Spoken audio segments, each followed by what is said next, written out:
We're live. Tracy, welcome to the podcast. Hello, thank you for having me. You're more than welcome. It's been a long time coming. Obviously, we're dear friends. I've known you for many years, and you've certainly been a guidance to me on my journey as well through many years. So for me to actually get you on the podcast and share a bit of what you're doing now, I'm genuinely very excited. So thank you for being here, Oh, Tracy. thanks, I really Guy. appreciate it. Thank you. I'm going to ask you the same question I ask everyone on the show. And that is, if we were at a dinner party right now and we were complete strangers and I sat next to you and asked you, oh, what do you do for a living these days? What would you say? I would probably say that I teach the life skills and provide tools to teen girls to really thrive in life. And I also partner with their parents too. So we become this formidable team in helping the girls to thrive and the parents too. What age group do you generally work with, Tracy? When you say teens, is that like literally from 12 and 13? From 13 generally within my one-to-one coaching, and younger if I'm working on a rites of passage camp. So seeing girls transition from childhood into adolescence. So yeah, from 10 if I'm in a camp environment. Amazing. And, we've had conversations off air and obviously I'm like, oh, this is so necessary right now. The world needs this, and especially with the last 18 months as well, I can only imagine. But why did you decide to step into this work for yourself? Oh, that's a big story in itself. We got time. Okay. That's a podcast. I think it has been such a long time coming for me to realize that this is actually my calling. And it really goes way back before, and really goes back to my childhood in terms of what I went through as a young girl and suffered like really big trauma for many years of my childhood. And so I didn't realize how much that had impacted me until much later on in life. And so everything I did felt harder as a result. And I was living unconsciously. I wasn't even aware of what had happened, the trauma in my past, what patterns that then led to in my life, and the beliefs I had about myself, and the struggle I guess I went through, which you would never know knowing me growing up, but it was a real internal struggle. And I think, I kind of dibbled and dabbled. I was in a career for many years in marketing, and I knew that that wasn't really my true passion. There was an element of that I really loved, which was working with people, and it was helping people to see the good in themselves and bring out the best in them. And I think knowing that, I decided to retrain and study in psychology of coaching. And I started working with women, and I saw the struggles that the women had. And I think deep down, I knew that if to make the impact that I wanted to make, I needed to start working younger. I needed to start working with teens to give them the skills that I had learned so that they didn't struggle like I did throughout my adult years. So, yeah, that was... Yeah, and it's been bubbling away for many years, Guy. I know. Seeing you on your journey as well, watching from afar, it just feels like you've stepped into the true essence of what you're about. Because just being around you're such a positive person, and the way you relate to other people, that's definitely your superpower, hands down. And I can just imagine you there now with a group of teen girls and how you'd connect with them all and allow whatever needs to blossom and come out of that. What fascinates me, because obviously I think you're like the almost 184th interview or something on my podcast, which blows my over 3 years. And trauma's been a topic of interest of mine as well, and it can fit into so many categories and so many interpretations, and affect us deeply. And I firmly believe now that our body, ourselves, we hold trauma, and we're unaware of it. And I'd be interested to hear it from what does trauma mean to you from your aspect, and when you were experiencing trauma as yourself as a child, did you know that you were experiencing trauma, or then did you just go into your teens completely unaware that you'd been traumatized? Yeah, definitely the latter. And I think I had no awareness. Like, I had completely disassociated from what had happened to me. So there was almost no memory, no conscious memory that I had. And it wasn't until I was 19. So I remember at the age of 19 really clearly. And there's a lot of my childhood years and my teen years that I have very little memory of. And at 19, this just kept replaying in my mind. Did this happen to me? Did this happen to me? And I thought I was going mad. I literally thought I was going mad because I thought, because I just couldn't figure it out in my own mind. And at that point, I had to confront the person who had abused me for my childhood. Right. And when I heard the words, "Why now?" it was like, oh my God, it did happen. It's not me going mad. It's not me going crazy. But what was interesting from that was that anger that came up. Actually, I think the anger was there, Guy, and I wasn't even aware of it during my teen years. I have friends that have known me for many, many years, and they will tell me that I was a very angry teenager and I thought the world was against me. And I have no memory of that either.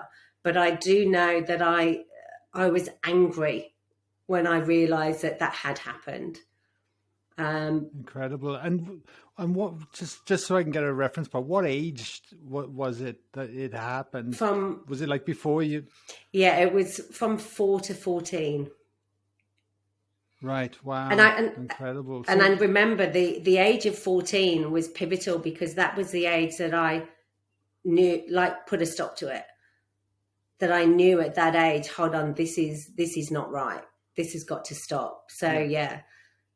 That's. And then it was almost like erased from your memory until it started to resurface at 19. Like there's a disassociation to what happened, even because at the time you weren't figuring out if it was right or wrong. It was just strange. Wow. And I think it's your way of surviving. It was my way of surviving, right? Was to totally disassociate from it. And I know I think maybe my late 20s, I did see a counsellor and a therapist. And at that time, I think I was given an exercise and I had to write down, I love and forgive this particular person. And the emotions that were coming up from the bottom of my body up here was like a steam train. And I thought I just couldn't deal with it. It was so overwhelming. Those emotions were so big and so scary that I consciously made the decision, I can't deal with this right now. So I put a lid on it. So I was like, no, not having a bar of it. I can't go there. It wasn't. And I feel now looking back, it wasn't the right time for me to deal with it. And I know that sounds weird, but I don't think I was in the right place or of the right age or had the right experience to properly be able to deal with that experience. Yeah. So down it went again. Wow. No, it makes sense because, we work with people at our retreats, especially in our coaching programs, and especially when we're diving into the, I guess, spiritual aspects of the work as well, that unless you're ready and you're ready to allow those emotions to start to move and come up and bypass it, it's challenging. And it's scary. It's really scary. And it's terrifying. Because you don't know what's going to come out and you don't know what you're going to find. When it's almost like an onion and you're stripping away the layers. And I remember thinking, what if, I strip all away these layers and I don't even like the person I am? They were the thoughts that would run through my mind when thinking about dealing with it. Totally. Totally. But it's so worth the journey, right? Once you go through it and transition and come out the other side, Yeah.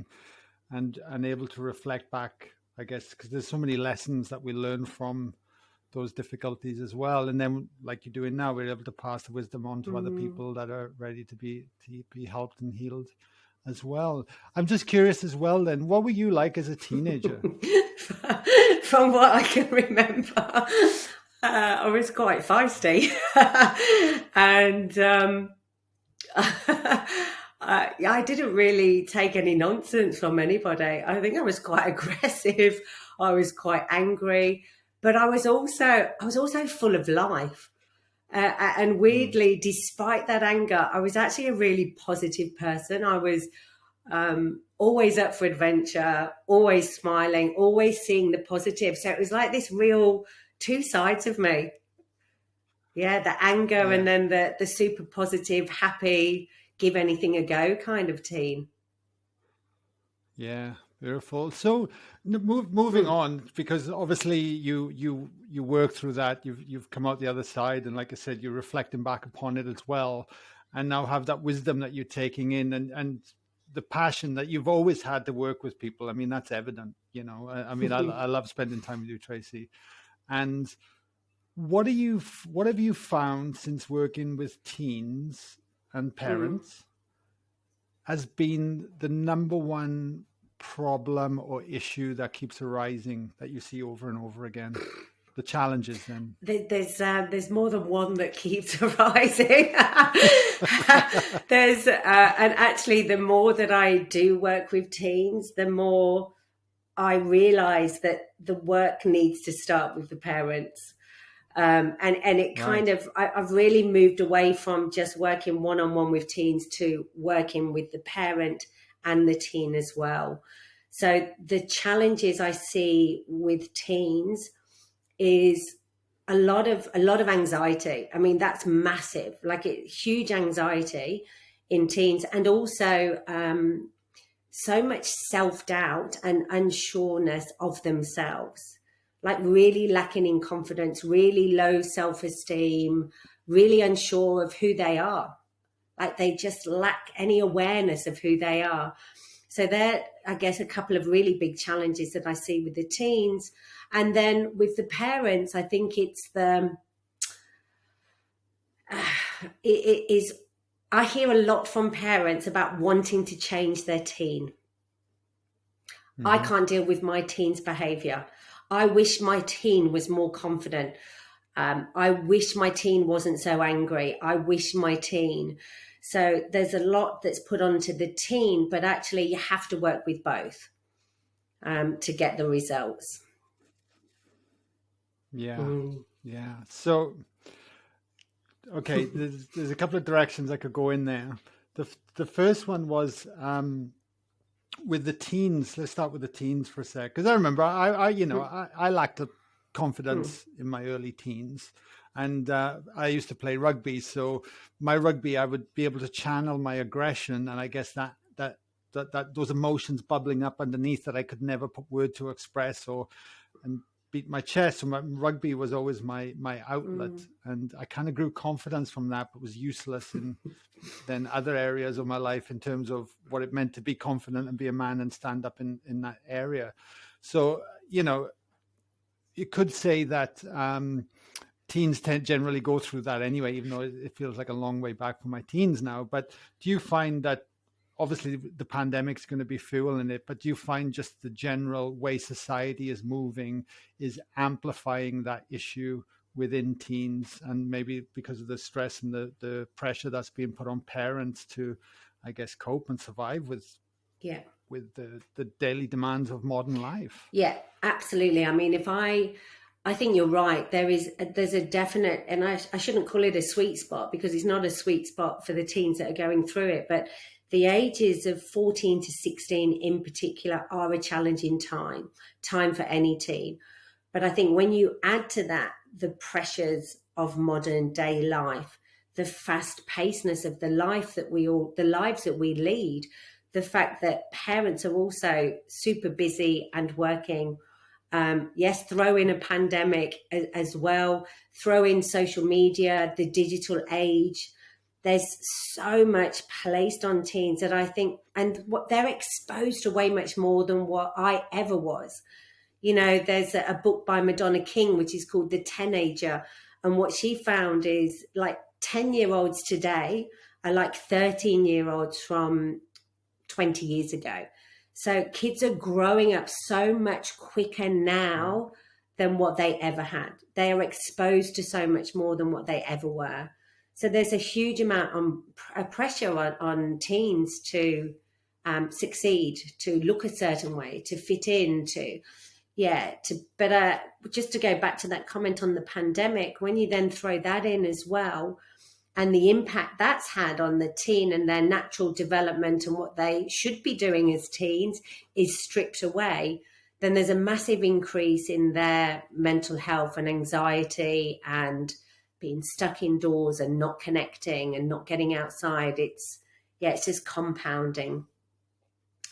Yeah, fair enough.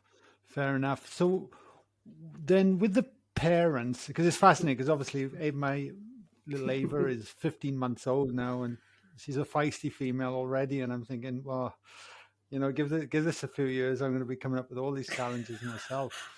I love it. Love a feisty girl. Yeah, wow. And so let's say there's a parent listening to this right now and going like, oh my God, that's me. I just can't connect to my 14-year-old teenager right now. You know, they're defiant. They're locking themselves in the room. They're on the bloody iPad all day. They're eating junk food. I'm not cutting through. I'm really worried about them. What are they going to be like by the time they're 18? Oh my God! Like, what do I do? You know, and I'm sure it seems like it's a very common scenario. Like, sadly, too common.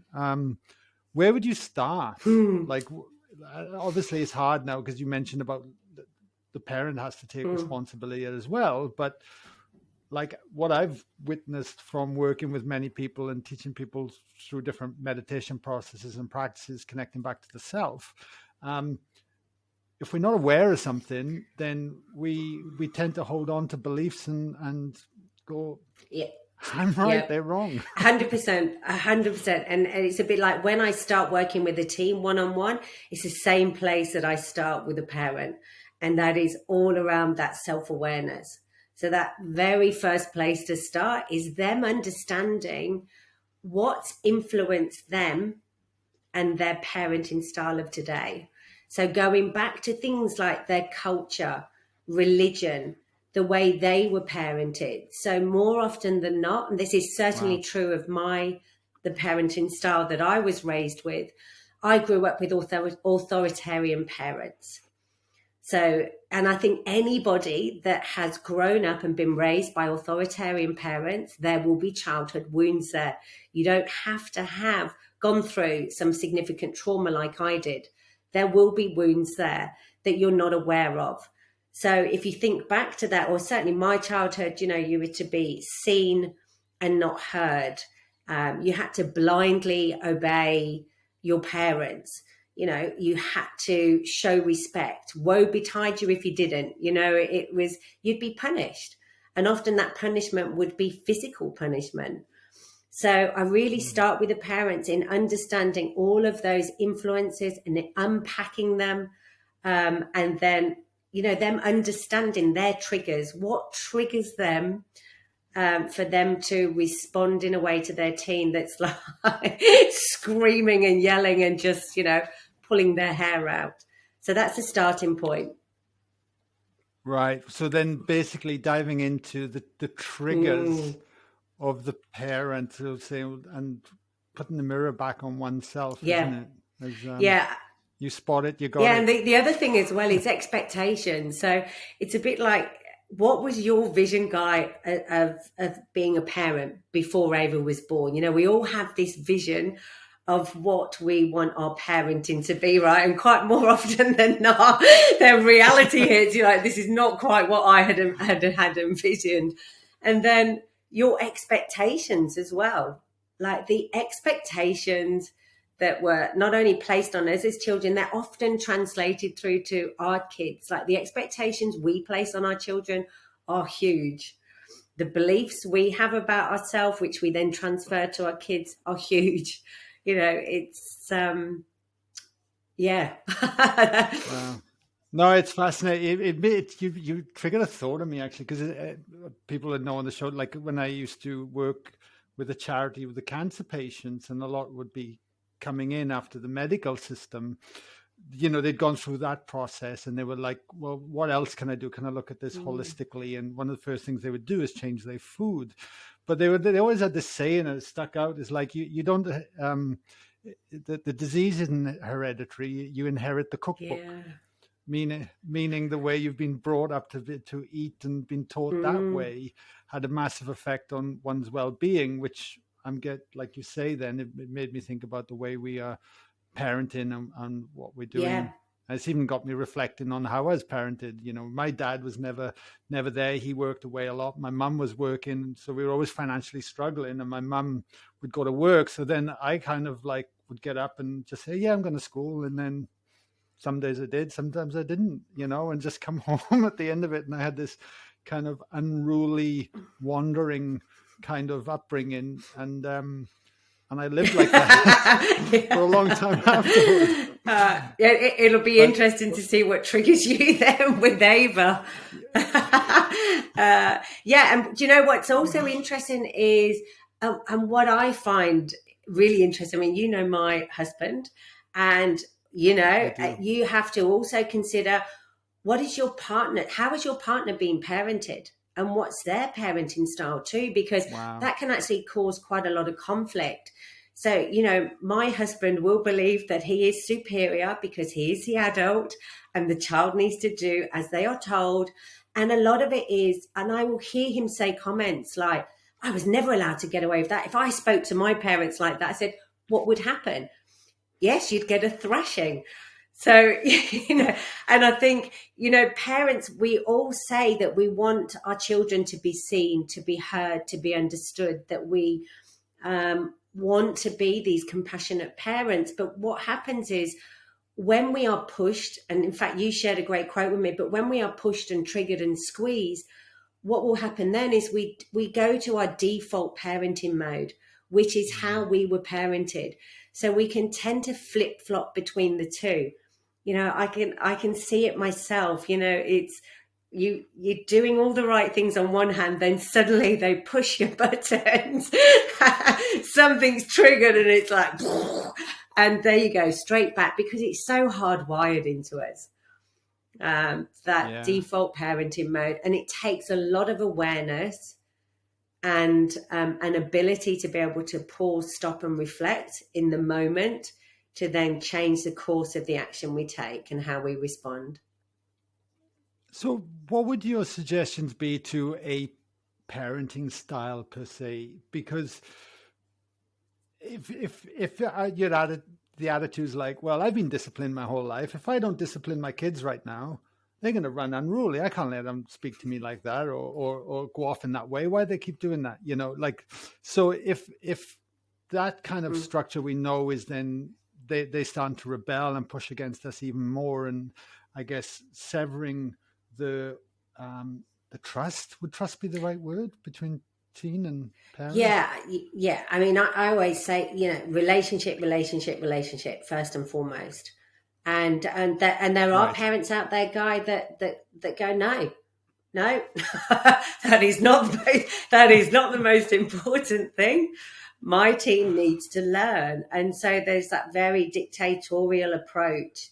And, if I can raise awareness around how that made the parent feel, how did you feel when you weren't listened to, where you weren't heard, where because for me, I rebelled. It made me angry. It made me frustrated, and I couldn't take that out. It was kind of squashed.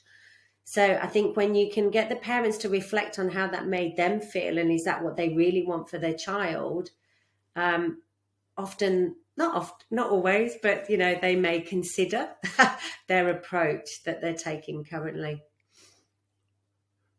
Right. So as a dad and with a daughter that will be growing up before my eyes and a concerned parent. And, you know, I feel like I'm very fortunate in some respects to be a father later in life because, you know, I've had to unlearn a lot of my own shit. Yeah. To, you know, to bring my better version forward. And I've really embodied and embraced parenting so far. And I certainly hope that journey continues. You know, not deluding myself, but at the same time, I want to nurture that relationship with Ava. So when you say relationship first, what does that relationship look like in an ideal parent to children? Well, I think the biggest thing is when triggers is actually massive, because when you're able to manage your own behaviors and you respond and not react, that's the biggest game changer in terms of maintaining a relationship with your teen. Because often that is where the breakdown is within the home, and you end up in a power struggle. There's a constant power struggle between the parent and the teen, and each kicking in. And I forgot what your actual question was now. I feel like I'm not answering that. No, the relationship. So what would when you say relationship, like what is an idealistic kind of relationship look like between parent and teen, if there's a way of doing it, you know? So like for me, like I set an example for you, like where am I how do I find the balance between being a dad and then being a friend and actually nurturing a solid relationship where we can have honest conversations and be there? Like, I guess, what would that then look like or entail for parents listening out there if they used to discipline their children as opposed to building relationships with their children? And I think that's a very fine line, right? Because you are their parent. And, you know, I believe our role is to guide our children to be self-assured, independent, confident young adults and equip them to be able to go out in the world. And I think, you know, if you do try and friend them too much, at the end of the day, you are the parent. You need to set boundaries. There has to be mutual respect. But if you want a good relationship with your child, then give respect to get respect. You know, allow your child to be, and your teen to be the person they are meant to be, not the person you want them to be. You know, allow them to fail, allow them to make mistakes, hold space for them, you know, just nurture their character, their personality, understand what drives them, what motivates them. You know, let them, so often I see parents wanting to mold their children into the person they want them to be. And if you can work with your teen to figure out who they want to be and guide them on that journey and be their support and be that safe space for them to fall when they need to, then that for me is building a good relationship with your teen. You know, let them be seen. Listen, be empathetic, you know. When you work with teenagers, when the parents aren't there, because we spoke about the parents, when the teenagers, you know, like the triggers are the biggest one. What's the biggest frustration for a teenager towards a parent? It's those three words that I hear time and time again. They don't understand me, they don't see me, they don't hear me. I mean, not in those words, but ultimately that's what they're saying. And I think, you know, from the age of 12 to 18, the teens are going through their identity phase. So, and that's a time when we need to move away from being so much caregiver to being their coach, from dictating to supporting, from controlling to guiding. You know, we have to change our role to meet the changing role and meet the teen where they're at. So 12 to 18, they're naturally going to pull away from you because they're trying to figure out in that stage who they are separate to you. You know, and during that time, it's really important that they're allowed to do that. it's really important that they're allowed to get curious, to experiment, to figure out who it is they are, rather than, because it's part of a healthy development. And if you don't allow that, then they're going to struggle later on in life when they're adults. If you don't allow for them to explore and get curious and figure that out for themselves, with you being there, holding that for them. And the other thing that sprung to mind then, because if I'm not mistaken, you mentioned rites of passage right at the beginning of the podcast. Yeah. And could you just touch on that? Because I really feel that that's taken away from us, like initiations into different stages of our life, and especially going into teenage, coming out of teenage into adulthood as well. Yeah, I think it's just something that we don't do in Western society, and we don't celebrate. We don't mark these key milestones in our life. We don't, and almost setting, it's almost, before you go on to the next stage in your life, is creating a vision of the person you want to be. And it's like a letting go of childhood and a stepping into adolescence. And what does that mean for you as the child? And then what does it mean for the parent? And how can the parents support their child in that transition to adolescence? And with the rites of passage, it's really a lot of circle work and holding space and allowing for deeper connection, asking powerful questions, and really self-reflection and self-awareness, Guy, and going within, but allowing both the mother. So in a mother-daughter camp, it's allowing the mother and the daughter to have a vision of what they want together for their relationship, and as individuals, as the child transitions to that next stage, as both do. And it's really powerful, because it's deep connection work between the parent and the child really feels heard and understood and listened to in that space. That sounds amazing. Why aren't we doing this in schools, mate? It's a very good question. I ran a workshop this year in a school, and it was with year 10 girls, and how old? So 15. Sorry.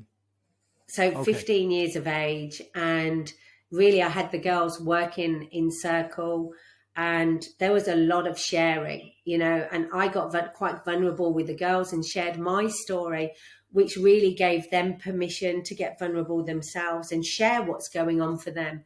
And two really important things came out, Guy. They are never given the space within school to explore what's going on in their world. So they are told lots of things. They're taught lots of things. They're taught about the dangers of social media and the online world. They're taught about consent. They're taught, but never do they sit and discuss and share what's going on for them. So two things came out. One, they never get to do that. And secondly, just the relief they feel when they understand that they're all going through the same. So all the struggles with the teen, it becomes very internal, very insular. This is what's going on in my world. Teens won't share with each other at that deeper level. You can have a group of friends that are very close, but they don't actually really know what's going on with each other at that real core level. So it was really powerful work, and, the girls love it. Wow. There's more and more of this work happening now in schools. Not enough for me, though. Not enough for me. Wow. And were the parents there in that particular circle? No. Sharing? Or just the teens? And actually, this particular school did a boys' circle too. And I think every single boy in that circle was in tears. Every single boy just let down their guard. And it was really about building healthy masculinity, and defining the type of man they wanted to become. And similarly for the girls, defining the type of woman they want to become. It was really powerful work. Unbelievable, mate. I can feel it. I'm just like, it makes me angry when this isn't going to, especially when hopefully we start coming out the other side of these lockdowns now, and they stop using this as a strategy and creating a lot of I don't know, mentally unwell people, from what I understand and what the stats are starting to show. Yeah, and I think, the schools we even had a letter from our school to say they've hired a psychologist. Great, there's a psychologist and there's a counsellor, and they're really great when the teen is going through really tough times, and often they're called in when there's self-harm, when there's suicidal attempts or thoughts. And so for me, it's like, come on, like, what about the preventative approach? We can't wait until there's a problem. It's the same thing we see in the medical industry, isn't it? At the end of the day, the medical industry is set up in a mechanistic approach.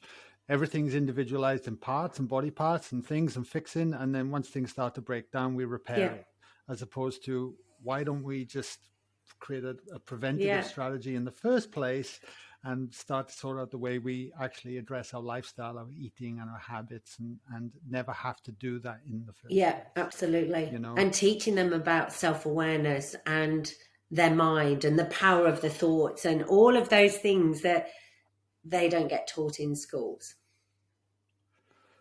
I have to ask you this, and I don't want to terrify parents out there at all, but when you sat in that circle with the 15-year-old girls and you said they became vulnerable and opened up because you were vulnerable and you all really connected, did it surprise you what came out? I'm not saying you have to share the details, but did it surprise you what came out? Did it feel quite normal, or is it like, holy shit, this is the state in society today? It didn't surprise me. I think if parents were sat in that room, they would be mortified at what did come out. It was heartbreaking. It was more heartbreaking to see the struggles that they're really going through. Because, as a mum having two girls, it gets me really emotional, because you think, I don't want my girls to have that struggle. So, it was, and I hope then the schools need to continue that support, right? So you have this sharing circle and the girls get vulnerable and they've opened themselves up, and then they need to be supported beyond that. Yes. Yeah. Yes.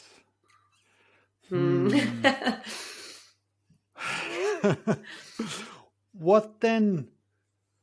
What would your advice be then, right now, for parents listening to this? Because we're hopefully coming out to the back end of all the lockdowns. There might be some difficult things. Is there something that you could advise them, 3 things that they could go and do this weekend coming up or something, to maybe start to bridge or look at their relationship if they feel it's strained and they're not getting through? Yeah, I mean, okay, so there's a couple of things. Longer term, I think I would like to say one thing to parents, which is, don't wait until there's a problem. How can you start to implement preventative strategies into your home that is going to develop and help your child, your teen, longer term for life? How can you really, we spend thousands on sporting equipment and extracurricular activities, but think about it, do we spend on our teens' mental well-being as a preventative approach? So that's a longer term thing. In terms of what they can do immediately right now is look for opportunities to truly connect to your teen. Like, it doesn't have to be quantity of time, but it's the quality of time that you spend to your teen. Get curious. Ask them questions. What's their vision for the future? How do they feel about the state of what's going on in the world right now? Listen to them. Get their opinions, get their thoughts, let them be seen, let them be heard. And I think too often we don't have those bigger conversations in our home. We communicate with our teen, but we don't connect. So look for ways in which you can truly connect. Do something together that you enjoy. Go on a date night with your teen, whatever it is, but make sure the quality of the conversation is around connecting deeper, and not just at that surface level. So that would be, I guess, the number one thing I would say to parents right now. And then really have a look within first at yourself. The biggest thing you can do is, I think the only person we can 100% control is ourselves. So think about our emotional response. Our kids need us to be calm, and they need us to be in control. They need us to be the adults. So thinking about, how you can maintain that calm for you and not get triggered, take that pause. You'll see a totally different relationship, Guy. If you're able to manage your emotional responses, I know myself doing it in our home, the difference that makes. Yeah. Wow. It's funny. I will just share a quick story before moving on. And these things bother me as a parent now as well. And it's not to judge others, but I just observe all the time, and I think, wow, that could be so easily me. And being self-aware, like you say. I was only at the park with Ava, I think yesterday or the day before, and there was no one there. They think the kids had just gone back to school. So I'm with Ava. She's 15 months old. She's wandering around. She's climbing the frames, and there was another dad there, and his daughter was about 3. But literally the whole time he was on his phone, and just letting his kid run around. And then the kid would come over, but and then he'd give her like a 30 seconds, and then he'd be back on his phone again. And I think, even then I was like, shit, that could be me. And I was just seeing it in my own, but for myself. And I'm like, wow, what do you think that's doing? It's basically telling them the message and this is the thing and you actually, that what you're saying is you've got to be present. And I know parents say, well, I'm busy, and I get that. So look for those moments when you can truly be present, because it is quality, not quantity. Because the message you're giving your child is, you're not worthy of my time. By not being present and by not creating those moments, that's the message. And it's so powerful. I want to share a quick story with you. So there was an incident on the weekend. I was sat in my garage, very glamorous, with my neighbour, and we were sharing a drink and having a chat and putting the world to rights, and my daughters were inside. So Stasi had gone off to pick up takeout, and the girls had this panic inside the house. They thought they'd been left. They were on their own. They were there was screaming going on, which I'm totally unaware of. So I'm sat quite happily outside. Now, suddenly my almost 11-year-old daughter runs out of the front door. She sees me and she shouts, and she's never swore at me before. And she screams, "You fucking idiot."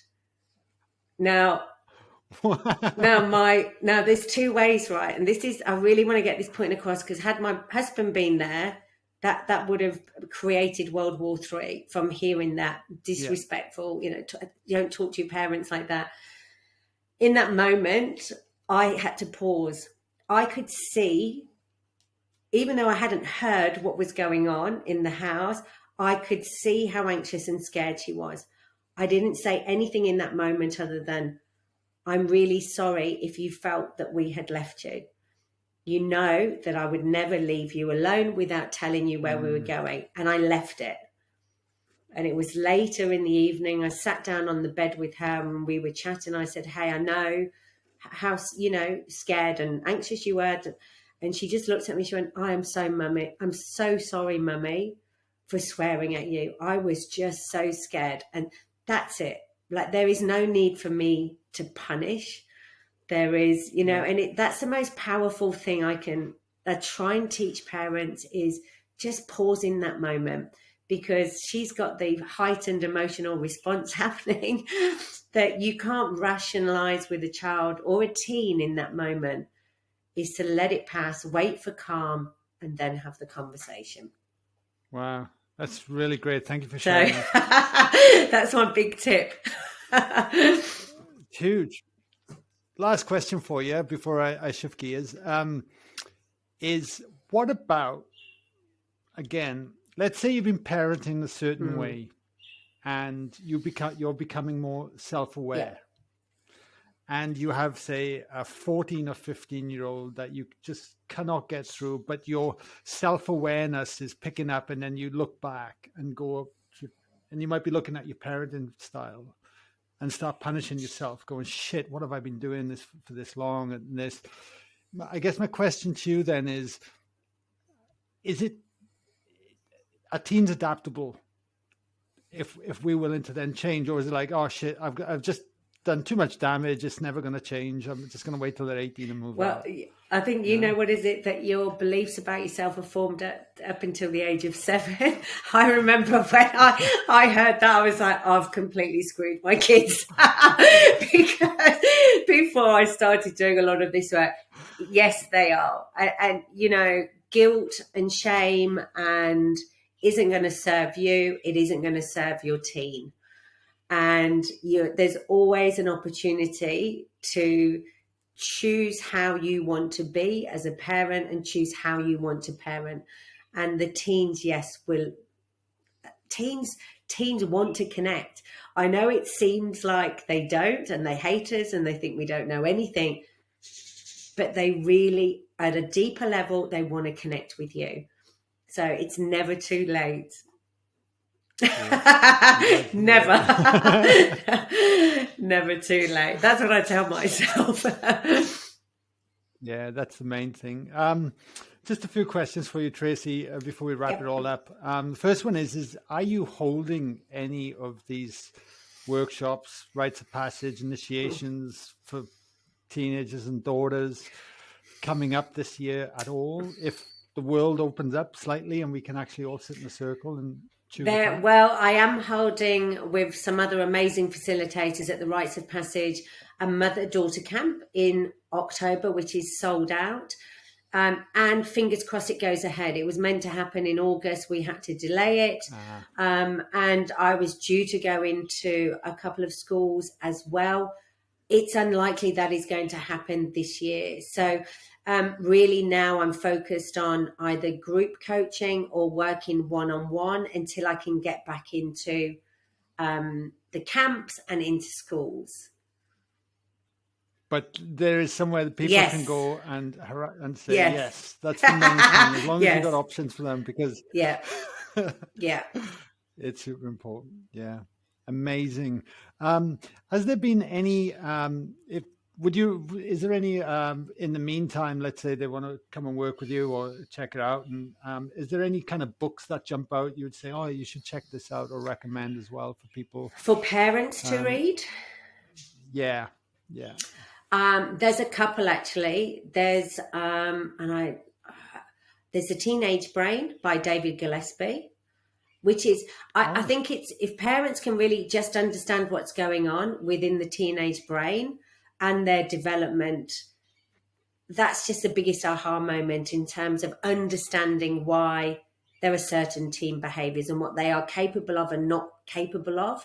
And then I really liked a book called Untangled, and I think the author is Lisa Demure, and that really talks through the developmental strands of teens. Again, I highly recommend reading that for parents. There's so many. There's two that come to the top of my mind.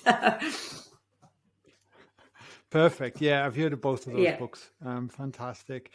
And just to finish, Tracey, with everything we've covered today, is there anything you'd like to leave our listeners to ponder on?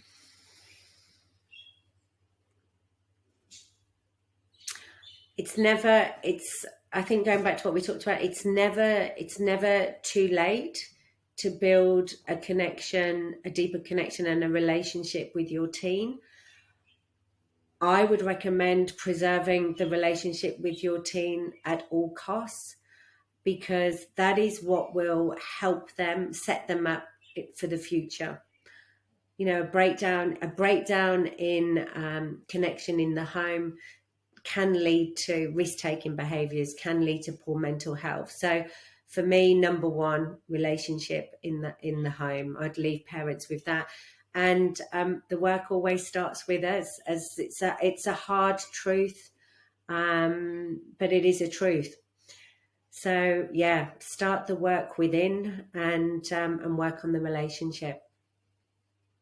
Amazing. And where can we send everyone, Tracey, if they want to find out more about your work and your A couple of places. So my website, unstoppablegirls.com.au. I also have a private Facebook group called Raising Unstoppable Girls. And in there, because I do offer lots of free resources and free parenting challenges as well, to help parents do exactly that, build connection and communication in the home. So there'd be two good places to start. Amazing. And if people are listening, they can pause this and the links will be below in the show notes anyway, if they want to click straight through as well. Tracey, that was brilliant. Thank you so much for coming on my show. You certainly got me pondering on things as well. And I just want to say, look, I truly honor you, and I love what you're doing. Absolutely love this. And I'm just happy to be able to call you a friend, and thank you for everything. Oh, thank I really you. Appreciate it. Don't get me started. Thanks, Guy. Thanks for having me. It means a lot. Thank you.